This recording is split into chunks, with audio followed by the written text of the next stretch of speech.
तो बेटा आज हम करेंगे इलेक्ट्रिक फील्ड और डाइपोल से रिलेटेड कुछ न्यूमेरिकल्स करते हैं बेटा, ठीक है ना। तो अब देखो पहला न्यूमेरिकल क्या है। न्यूमेरिकल में इसने दे रखा है a free pith ball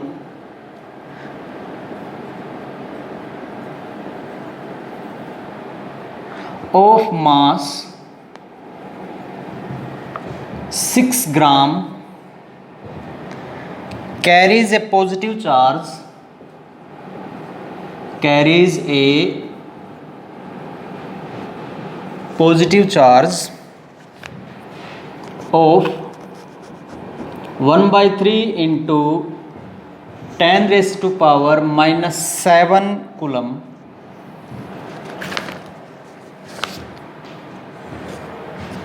What is the nature and magnitude of charge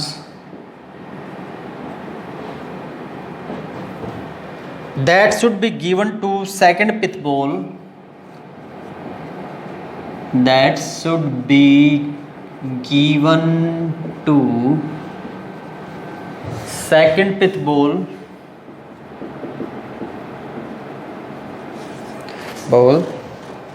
so that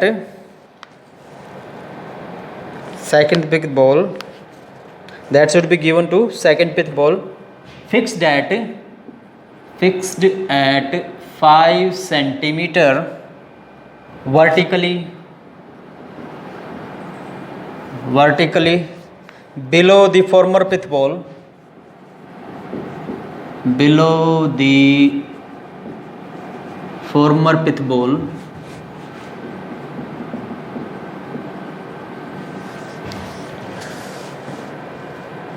so that the upper pith ball is stationary. So that the upper pith ball is stationary. ठीक है बेटा, एक मतलब स्टेशनरी। इसमें क्या दे रखा है कि भाई एक बॉल है जिसके ऊपर कुछ चार्ज है, उसको एक दूसरी बॉल के ऊपर रखा गया है और वो पहले वाली बॉल फोर्स ऑफ रिपल्सन दोनों पे चार्ज क्या है, सेम है, तो क्या लगेगी, फोर्स ऑफ रिपल्सन लगेगी। तो पहले वाली बॉल दूसरी बॉल के ऊपर स्टेशनरी है और इन दोनों के बीच में जो डिस्टेंस है वो कितनी है, 5 सेंटीमीटर है। और ऊपर वाली बॉल का मास दे रखा है, इसने कितना दे रखा है, 6 ग्राम दे रखा है। ऊपर वाली बॉल का मास है भाई 6 ग्राम, ठीक है, ठीक है बेटा। तो सेकंड ऊपर वाली बॉल का चार्ज भी दे रखा है इसने। इस बॉल का चार्ज कितना है, चार्ज है 1/3 इंटू 10⁻⁻7 कूलम। तो इसने सेकंड बॉल का चार्ज पूछ रखा है। सेकंड बॉल का चार्ज क्या होगा, उसका नेचर कैसा होगा, पॉजिटिव होगा कि नेगेटिव होगा। पॉजिटिव होगा, क्यों, नेचर तो पॉजिटिव होगा, क्यों, क्योंकि तभी तो ये बॉल हवा में ऊपर रहेगी जब इस पे पॉजिटिव होगा। ये इसको क्या करेगा, ये वाली बॉल इसको क्या करेगी, रिपेल करेगी, तो वो दूसरी बॉल क्या रहेगी, हवा में रहेगी। तो इस पे चार्ज तो पॉजिटिव होना है। अब उसका मैग्नीट्यूड निकालना हमें कितना होगा। देखो बेटा, अब अगर ऊपर देखें तो ऊपर जो वेट होगा ऊपर वाली बॉल को इसने क्या कर रखा है, उसको बैलेंस कर रखा है। तो वेट क्या होगा पहली बॉल का, ये फर्स्ट बॉल मान लो, ये सेकंड बॉल मान लो। तो सॉल्यूशन है इसका, वेट ऑफ फर्स्ट बॉल क्या होगा भाई, mg, मास कितना है 6 ग्राम है, इसको किलोग्राम में चेंज कर दो, 6 × 10⁻³ इंटू 10, इतने न्यूटन इसका क्या हो जाएगा, वेट हो जाएगा। तो 6 × 10⁻² न्यूटन क्या आ गया, वेट आ गया। अब इस वेट को इसने बैलेंस कर रखा है, मतलब फोर्स ने, इसने जो फोर्स लगाई है उसने क्या कर रखा है, बैलेंस। अब इलेक्ट्रोस्टैटिक फोर्स दोनों के बीच में क्या होगी, F =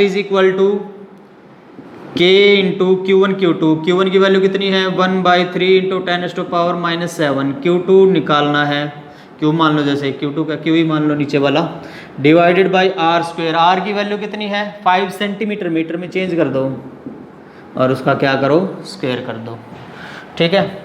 और K की वैल्यू कितनी है भाई 9 इंटू 10⁻⁹। अब पुट करो इसमें, तो हमारे पास है 9 into 10⁻⁹ into 1/3 into 10⁻⁻7 into Q divided by 25 into 10⁻⁻4 is equal to 6 into 10⁻⁻2।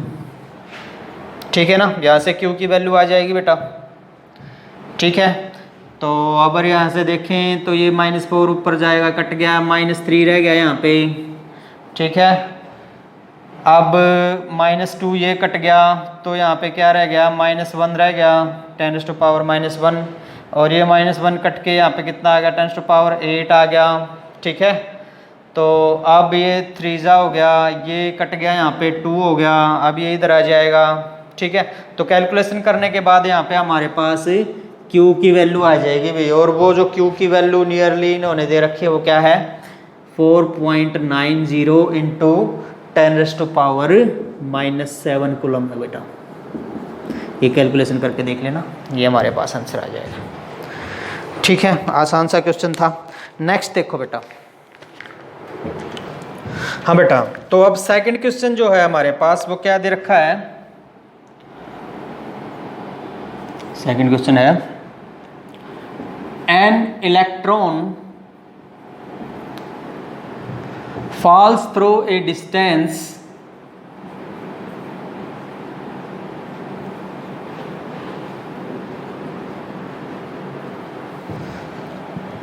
of 1.5 centimeter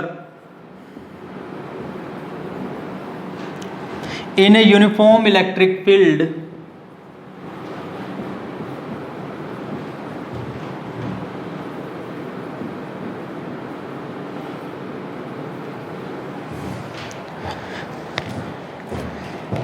of value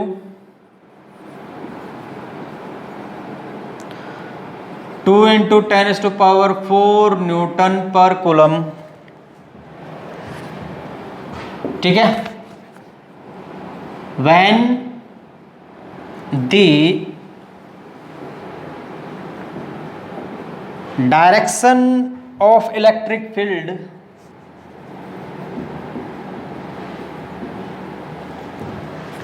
is reversed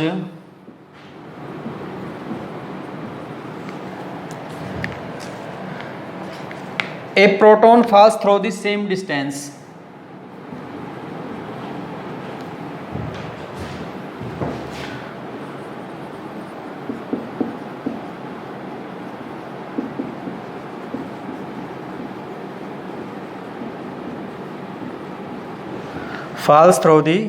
distance compare the time of fall in each case।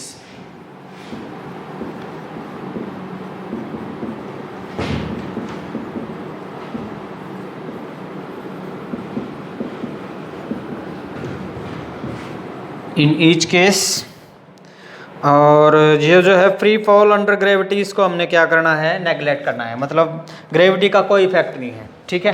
देखो बेटा अब क्या है क्वेश्चन में, एक इलेक्ट्रॉन है, इसका सॉल्यूशन क्या होगा, एक इलेक्ट्रॉन है वो फॉल कर रहा है, वो नीचे गिर रहा है, कितनी डिस्टेंस से 1.5 सेंटीमीटर की डिस्टेंस से, इन ए यूनिफॉर्म इलेक्ट्रिक फील्ड, और इलेक्ट्रिक फील्ड की वैल्यू दे रखी है हमें, ठीक है। तो when the direction of electric field is reverse, अगर इसको रिवर्स कर दें तो प्रोटॉन भी ऐसे ही गिर रहा है, तो हमें इलेक्ट्रॉन और प्रोटॉन दोनों के टाइम की क्या बतानी है रेशो बतानी है, ठीक है ना। और ये बताना है कि भाई दोनों में टाइम किस में ज़्यादा लगेगा, कंपेयर करना है दोनों को, ठीक है। चलो देखो बेटा, पहले इलेक्ट्रॉन वाला केस देख लेते हैं। देखो अगर हम इलेक्ट्रॉन वाला केस देखें तो देखो यूनिफॉर्म इलेक्ट्रिक फील्ड मतलब इलेक्ट्रिक फील्ड लाइंस क्या होंगी, इक्वी डिस्टेंट होंगी, ठीक है। इक्वी डिस्टेंट और पैरेलल लाइन होंगी। ऊपर वाली नेगेटिव प्लेट, क्यों? पॉजिटिव से नेगेटिव। नीचे वाली क्या है? Positive plate. ठीक है, तो एक इलेक्ट्रॉन ऊपर से नीचे आ रहा है बेटा, इलेक्ट्रॉन जो है ऊपर से नीचे आ रहा है, और ये डिस्टेंस हमें दे रखी है, कितनी दे रखी है? 1.5 सेंटीमीटर। इसको हम y मान लेते हैं जैसे, या s मान लेते हैं, ऐसे मान लो। तो s दे रखी है कितनी? 1.5 सेंटीमीटर। ठीक है, टाइम निकालना है। तो अब ये बताओ फार्मूला क्या होगा टाइम के लिए? अगर हमारे पास s दे रखा है तो s इज इक्वल टू क्या होता है? ut plus half at square. अगर a हम निकाल लें और इस इक्वेशन में पुट कर दें तो टाइम आ जाएगा ना हमारा, क्योंकि s तो दे ही रखा है। तो पहला हमारा काम क्या है? a निकालना भाई। ठीक है, वो आसान है। कैसे निकालोगे a? देखो, इलेक्ट्रिक फील्ड की वैल्यू इसने दे रखी है, कितनी दे रखी है? 2 × 10⁴ न्यूटन पर कूलम दे रखी है भाई। इलेक्ट्रिक फील्ड की तो वैल्यू इसने दे ही रखी है। तो F हमारे पास क्या होगा? फोर्स हमारे पास हो जाएगी भाई Q × E। Q की वैल्यू, चार्ज ऑन इलेक्ट्रॉन क्या होता है? 1.6 × 10⁻⁹ और E क्या है? ये दे रखा है 2 × 10⁴। ठीक है, तो यहाँ से हमारे पास क्या आ गया? 3.2 × 10⁻⁻15 न्यूटन आ गया भाई हमारे पास। ठीक है, ठीक है ना। तो ये हमारे पास क्या आ गई? फोर्स की वैल्यू आ गई। अब फोर्स आ गया हमारे पास इतने न्यूटन। अब ये बताओ फोर्स किसके इक्वल होता है? Mass into acceleration. तो F इज इक्वल टू हमारे पास ma है, केवल मैग्नीट्यूड की बात करें तो F इज इक्वल टू हमारे पास मास कितना होता है इलेक्ट्रॉन का? 9.1 × 10⁻31 किलोग्राम। मास इलेक्ट्रॉन का होता है 9.1 × 10⁻31 किलोग्राम इंटू A। तो यहाँ से F की वैल्यू पुट करो। F की वैल्यू कितनी है? 3.2 × 10⁻15 is equal to 9.1 × 10⁻31 into A। तो यहाँ से हमारे पास क्या आ गया? A is equal to 3.2 × 10⁻15 divided by 9.1 × 10⁻31। ये A की वैल्यू आ गई भाई। ठीक है, एक्सेलेरेशन आ गया हमारा यहाँ से। ठीक है बेटा, तो देखो कितना आया, कैलकुलेशन करो। 3.2 डिवाइडेड बाई 9.1 इंटू 10⁻, ये ऊपर जाएगा तो 16 हो जाएगा। पॉजिटिव प्लस का हो जाएगा 31, तो ये क्या हो जाएगा? 16। तो हमारे पास है 32 डिवाइडेड बाई 91, कितने पे जाएगी भाई? 1 तो है ही नहीं, मतलब 1 पे तो जा ही नहीं सकती। क्या 0? तो कितने पे जाएगी? 0 पॉइंट हमारे पास क्या हो जाएगा? 3 करें, 4 में तो ज़्यादा हो जाएगा 3। ठीक है, 10 में से 3 गया 7, 11 में से 7 गया 4। ठीक है, चलो अब 0 0, अब कितने पे जाएगी? 5 पे। ठीक है, तो इतना बहुत है। ठीक है, तो हमारे पास आंसर क्या आ गया? ये 0.35। तो ये आया भाई हमारे पास A नियरली इक्वल टू 0.35 × 10⁻16, मतलब 3.5 × 10⁻15 इतने मीटर पर सेकंड स्क्वायर हमारे पास एक्सेलेरेशन आ गया। अब S की वैल्यू कितनी है? 1.5 सेंटीमीटर है। इनिशियल जो वेलोसिटी है वो क्या है? 0। ऐसे ही छोड़ा था ना, हम ड्रॉप किया था ऐसे, तो इनिशियल जो वेलोसिटी है वो हमारे पास क्या है? 0 है। U की वैल्यू 0 है, तो S की वैल्यू है 1.5 × 10⁻² मीटर। U की वैल्यू 0, हाफ। A की वैल्यू अभी निकाली, कितनी थी? 3.5 × 10⁻15 इंटू t²। ठीक है, चलो अब t की वैल्यू, ये तो 0 हो गया, ये तो 0 हो गया, तो रहने दो। t² की वैल्यू यहाँ से हमारे पास क्या आ गई? t² is equal to 2 × 1.5 × 10⁻² divided by 3.5 × 10⁻15। ठीक है भाई, तो यहाँ से हमारे पास कितना आ गया बेटा? 3 डिवाइडेड बाई 3.5 इंटू 10⁻, माइनस क्या, प्लस का हो जाएगा ना ऊपर जाने के बाद, +13। ठीक है ना। तो ऊपर जाने के बाद ये क्या हो जाएगा, प्लस का हो जाएगा ना, तो प्लस का क्या हो जाएगा हमारे पास, ये 13 हो जाएगा, है ना। नीचे माइनस है ना, ये नीचे प्लस है बेटा, तो ऊपर जाके माइनस का होगा, तो -13 हो गया भाई। नीचे ये क्या था, प्लस का था, यहाँ से देखो, तो नीचे प्लस का था, तो ऊपर जाके क्या हो जाएगा, माइनस का हो जाएगा। ठीक है, तो माइनस का हो जाएगा, तो -17 हो गया। ठीक है, तो हमारे पास क्या आ गया, 3/3.5 इंटू 10⁻⁻17।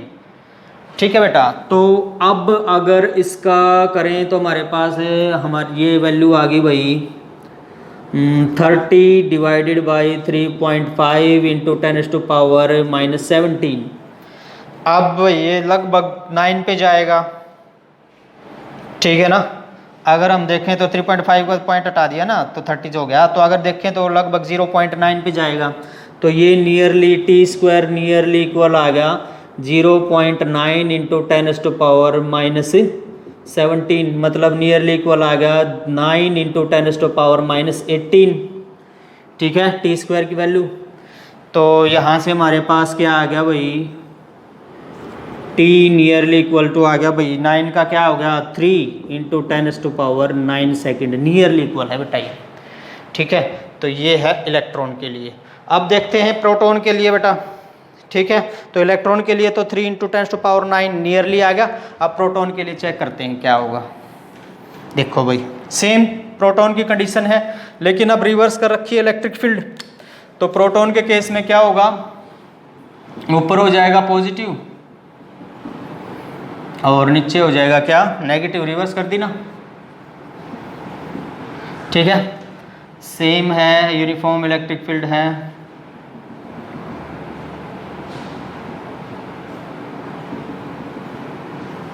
ठीक है बेटा, और ये कितना दे रखा है, ये दे रखा है 1.5 सेंटीमीटर, सेम रहेगा ये तो। ठीक है, और इलेक्ट्रिक फील्ड भी वही है हमारे पास, क्या 2 इंटू 10⁻⁴ न्यूटन पर कूलम। ठीक है, चलो अब ये जो है इलेक्ट्रॉन आ रहा है ऊपर से नीचे, ऊपर से नीचे क्या आ रहा है, इलेक्ट्रॉन आ रहा है। ठीक है, चलो करो फिर, अब वही सेम तरीका लगेगा। तो पहले F निकाल लो, F की तो वैल्यू सेम रहेगी क्योंकि चार्ज सेम है, तो F हमारे पास Q इंटू E, तो F की वैल्यू कितनी आई 3.2 इंटू 10⁻⁻15 न्यूटन, F सेम रहेगा। अब F is equal to M में के इक्वल पुट करो, तो यहाँ से M की वैल्यू कितनी होती है प्रोटॉन के केस में 1.6 इंटू 10⁻⁻27 इंटू A is equal to QE, QE मतलब F की वैल्यू कितनी है 3.2 इंटू 10⁻⁻15। तो यहाँ से A की वैल्यू कितनी आ गई भाई, A की वैल्यू आ गई 3.2 into 10⁻⁻15 divided by 1.6 into 10⁻⁻27 metre पर सेकेंड स्क्वायर। तो ये कट के 2 हो गया भाई, ये ऊपर जाएगा प्लस का हो जाएगा, क्या हो जाएगा 12। तो A इज इक्वल टू कितना आया 2 इंटू 10⁻12 मीटर पर सेकेंड स्क्वायर आ गया भाई। इसका कितना आया था 3.5 इंटू 10⁻15 आया था, इलेक्ट्रॉन का आया था 3.5 इंटू 10⁻15, इसका कितना आया है 2 इंटू 10⁻12। चलो अब पुट कर दो इसी इक्वेशन में। कौन सी इक्वेशन में, ये वाली जो इक्वेशन हमारे पास है S is equal to U T plus half A T square, S is equal to U T plus half A T square, इसी में पुट कर देते हैं। तो करो पुट। S की वैल्यू कितनी दे रखी है 1.5 इंटू 10⁻⁻2 मीटर। ठीक है, और U की वैल्यू 0, तो यू टी की वैल्यू कितनी 0 into T plus half A अभी निकाला 2 इंटू 10⁻12 टी स्क्वायर। ठीक है, तो यहाँ से हमारे पास क्या वैल्यू आ गई भाई 2 से 2 कट गया, तो टी स्क्वायर की वैल्यू हमारे पास क्या आई, टी स्क्वायर की वैल्यू आई भाई हमारे पास ये इधर आएगा ना, तो 1.5 इंटू 10⁻⁻14 आ गई भाई। ठीक है, टी स्क्वायर की वैल्यू आ गई 1.5 इंटू 10⁻⁻14।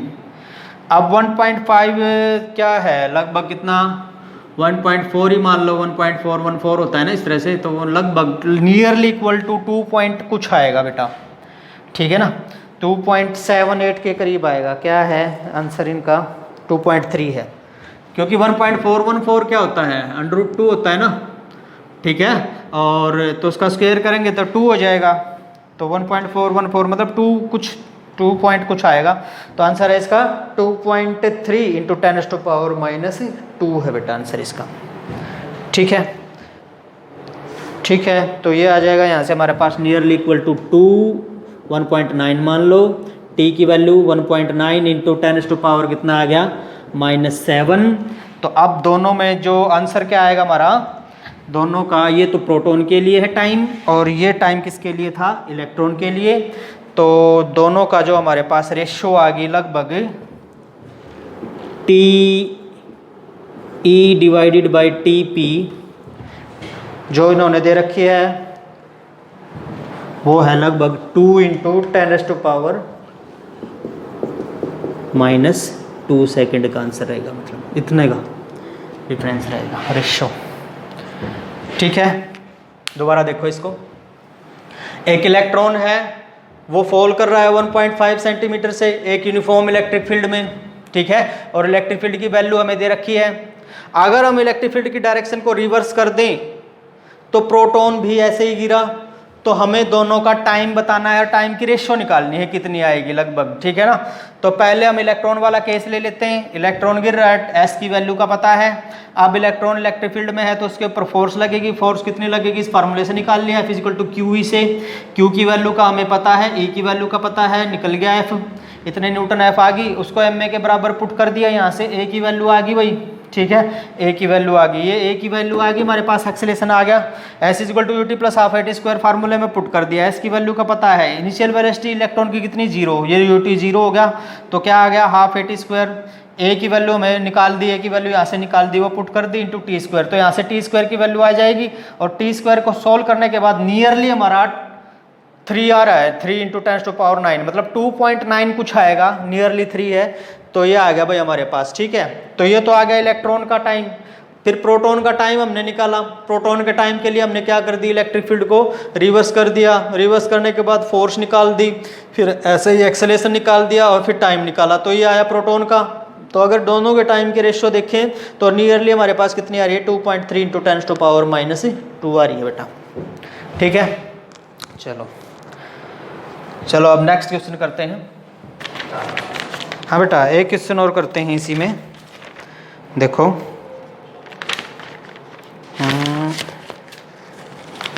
चलो क्वेश्चन है, a pendulum bob of mass 80 milligram and carrying a charge of 2 into 10⁻⁻8 coulomb.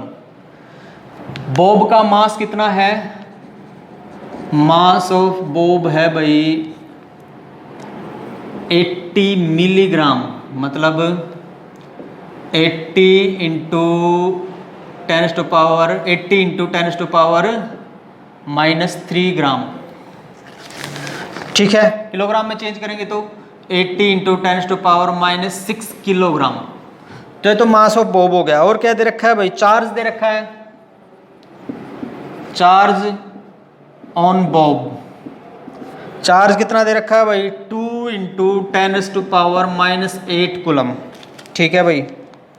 Is at rest in horizontal uniform electric field, electric field की वैल्यू कितनी दे रखी है, हॉरिजेंटल है ना इलेक्ट्रिक फील्ड, ऐसे है हॉरिजेंटल यूनिफॉर्म इलेक्ट्रिक फील्ड, उसकी वैल्यू है 2 इंटू 10⁻⁴ न्यूटन पर कूलम, ठीक है। Find the tension in the thread of the pendulum and the angle it makes with vertical, ठीक है बेटा।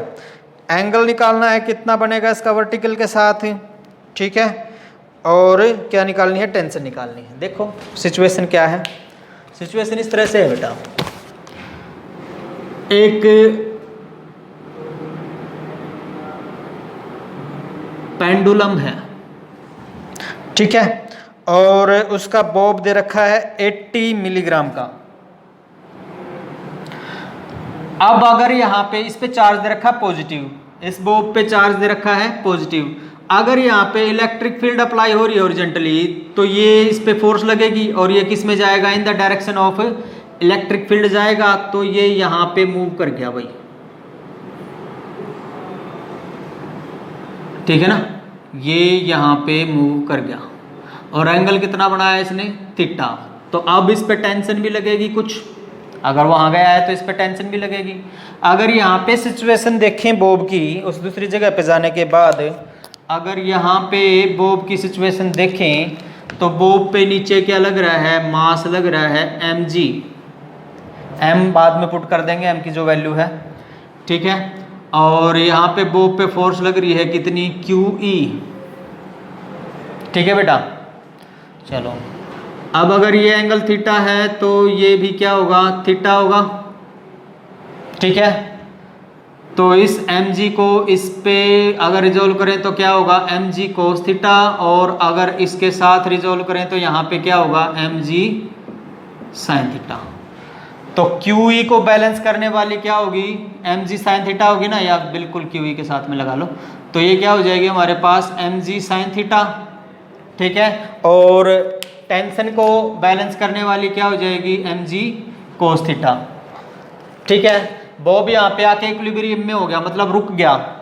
जैसे हमने यहाँ पे बॉब रखा, इस पे इलेक्ट्रिक फील्ड अप्लाई हो रही है, तो इलेक्ट्रिक फील्ड अप्लाई हो रही है तो फोर्स है इस पे, फोर्स के कारण ये बॉब इलेक्ट्रिक फील्ड की डायरेक्शन में ही मूव करेगा। क्यों, क्योंकि बॉब पे कौन सा चार्ज है, पॉजिटिव चार्ज है। तो बॉब चला गया इधर, यहाँ पे बॉब के पास फोर्स कौन सी है, इलेक्ट्रोस्टैटिक फोर्स है QE, ठीक है ना। और mg मास क्या है, नीचे डाउनवर्ड है। अब अगर यहाँ से देखें तो ये एंगल थीटा है, तो ये एंगल भी क्या होगा, थीटा। तो बॉब जो है इस तरफ क्या हो जाएगा, mg cos थीटा, और QE के अपोजिट क्या हो जाएगा, mg sin थीटा, और नीचे डाउनवर्ड क्या हो जाएगा हमारे पास से mg हो जाएगा, ठीक है।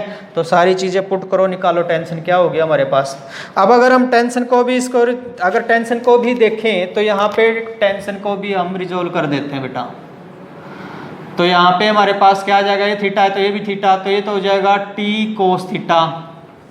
टेंशन को भी देखें तो ये हमारे पास क्या हो जाएगा, t cos थीटा, और इधर हमारे पास क्या हो जाएगा, t sin थीटा। निकालनी क्या है, टेंशन निकालनी है ना। तो t sin थीटा ने किसको बैलेंस कर रखा है, मास वाला तो लेना ही नहीं है, टेंशन वाला लेना है ना केवल। तो t sin थीटा को किसने बैलेंस कर रखा है, t sin थीटा को बैलेंस कर रखा है QE ने। तो हमारे पास आ गया t sin theta is equal to QE। Mass वाला तो लेना ही नहीं है ना, तो हम केवल यही लिखेंगे। और mg को किसने बैलेंस कर रखा है, t cos थीटा ने। तो mg को बैलेंस कर रखा है t cos थीटा ने, ठीक है बेटा। चलो एंगल तो निकल जाएगा, यहाँ से एंगल निकल गया तो एंगल पुट कर देंगे, फिर हमारे पास टेंशन भी आ जाएगी। ये इक्वेशन 1 मान लो, ये इक्वेशन 2 मान लो, तो एंगल तो निकल ही जाएगा। Dividing equation 1/2,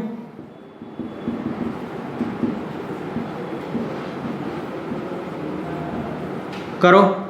t sin theta divided by t cos theta is equal to QE divided by mg। t से t कट गया, तो यहाँ से हमारे पास क्या आ गया, tangent theta is equal to QE divided by mg, ठीक है। वैल्यू पुट करियो Q की, E की और mg की।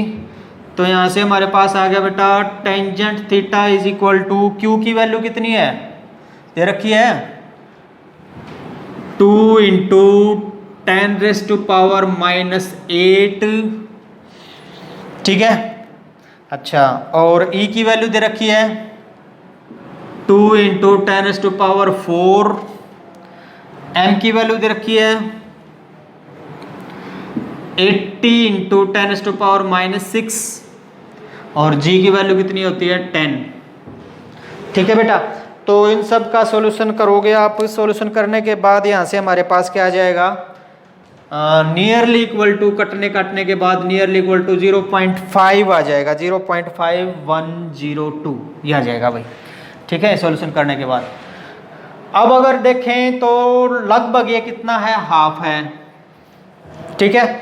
अब टेंजेंट की कौन सी वैल्यू हाफ के बराबर होती है बेटा, टेंजेंट की कौन सी वैल्यू हाफ के बराबर होती है, नियरली मतलब हाफ है, वैसे 0.5 हाफ से थोड़ा सा ज़्यादा ही है, तो टेंजेंट 30 से थोड़ा सा कम ही आएगा, 30 से थीटा जो है 30 से क्या आएगा, थोड़ा सा कम ही आएगा।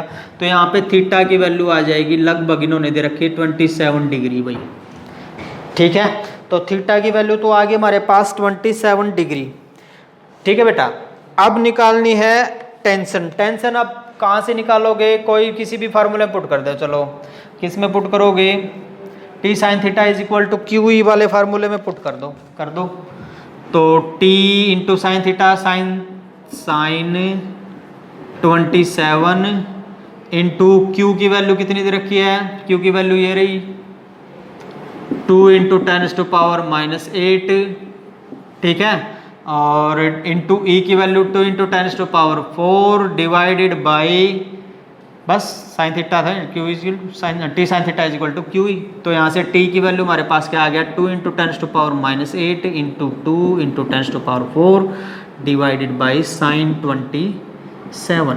साइन 27 नियरली साइन 30 की वैल्यू नियरली 1/2, नियरली 1 साइन 30 की वैल्यू 1/2, तो साइन 27 की वैल्यू क्या हो जाएगी नियरली 1/2। तो 1/2 है तो 2 ऊपर जाएगा, मल्टीप्लाई हो जाएगा, 2 इंटू 2 इंटू 2 कितना हो गया 8 हो गया, ठीक है ना।